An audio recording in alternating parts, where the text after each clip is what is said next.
It was only 50 years ago, but it was a world away, in the land of the Swazi people, a proud and ancient tribe living as they had for generations in the mountains and hills that framed the African bushveld.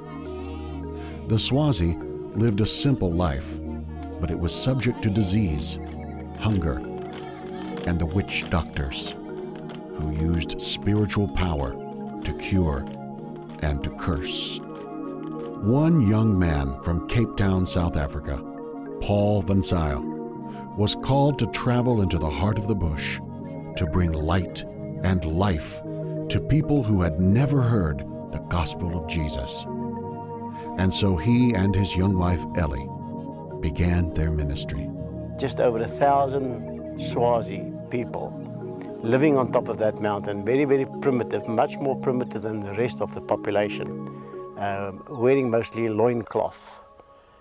And we started conducting services. We were staying in a tent at that time and building a log cabin. But we started conducting services in the open air.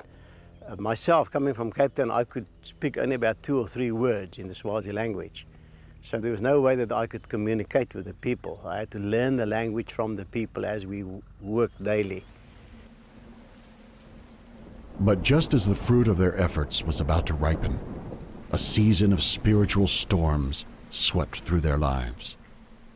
The leader of the local tribe and his council were convinced that the Van Zyls had come to destroy their way of life and take their children into the white man's world.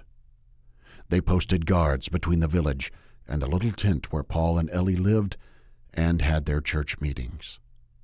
I went there to preach the gospel, and suddenly I was stopped. And so it leaves a great vacuum in your life. You go to bed at night knowing that you did not accomplish anything. You worked in the garden that day, you cleared the ground, you planted bananas, you planted pineapples, you started developing because you've got no money to do any construction, you've got no vehicle to do the job in, but at least you're doing something every day. But the main object was in the evenings to have that service, and that was taken away. That was a very, very difficult time for us. Ellie kept on praying and said and saying, and that's the way she still is today, that there's a reason behind this, and the Lord will solve the problem himself. Don't be impatient. Your problem is you're too impatient, and the Lord is now teaching you patience. And I was patient for 5 months, and then I decided, well, that's it. In a desperate state of mind, with frustration mounting over his future as a missionary, Paul began the long walk up the path to the village with his trusted friend and translator, Armand.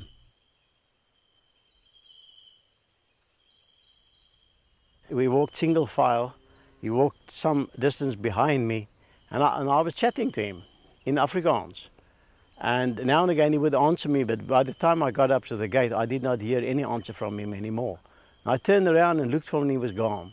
He just slipped off into the long grass and lay down. I called his name and I shouted for him, and he just kept quiet, and he just left me standing there. And I only had 2 choices. I had to go back home and forget about the whole thing and pack and go back to the Republic of South Africa, or I had to go in there and face the music. I marched into that circle, and they were greatly surprised to see me there.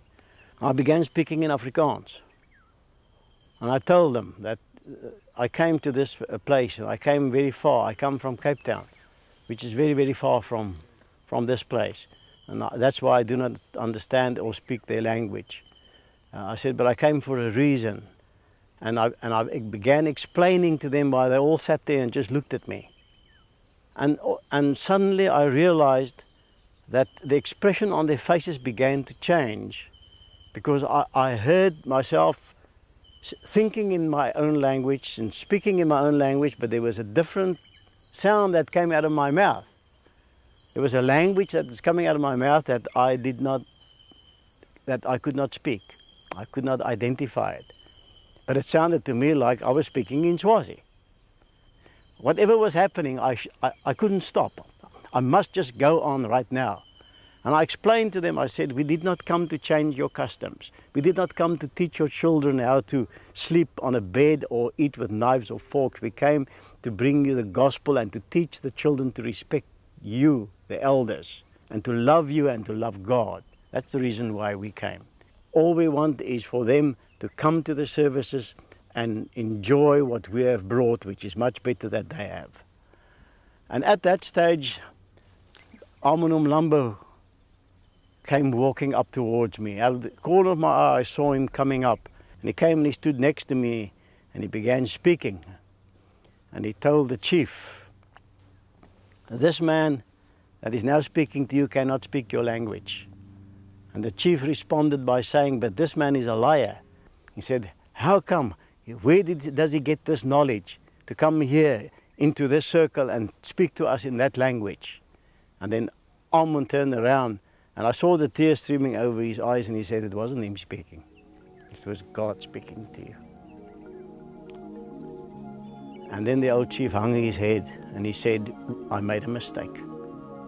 So I misjudged this church, and I misjudged this man, and the gates will be open for us from today. We will never close it again." Through the decades, Paul and Ellie continued their powerful ministry, building dozens of churches, training hundreds of ministers. Ellie became a midwife and delivered over 3,000 babies without losing one child. Paul taught himself medicine and dentistry to further care for the needs of the people of the bush, from Swaziland up into the high country of the Pedi people.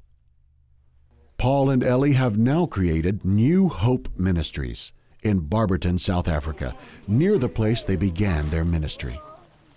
Today they face new challenges, seemingly impossible to overcome. The grim reality of an Africa ravaged by the AIDS virus. Thousands upon thousands of orphaned children and dying people wait in vain for help from an overburdened system of welfare in the nation.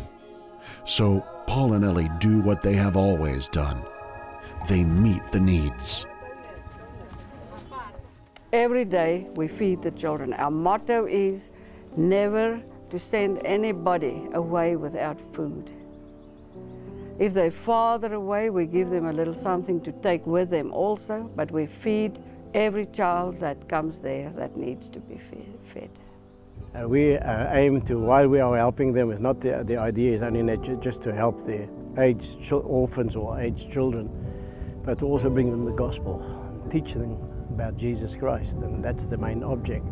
In the meantime, they cannot do that on an empty stomach, so we feed them. Located in Tonga, near the Swazi and Mozambique border, this orphanage and child care center brings life and light to children whose lives were once hanging by the smallest thread of hope. We already had this dream. We want to do this. We knew that it was a calling from God. We knew we were not youngsters anymore, but we felt that this is what the Lord wants us to do at this time. We want to help the orphans. But the main thing is to get the gospel to these children.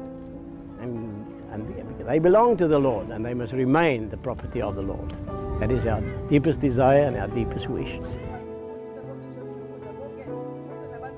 Paul and Ellie also teach young ministers and future missionaries in this unique training center on the New Hope Ministries compound.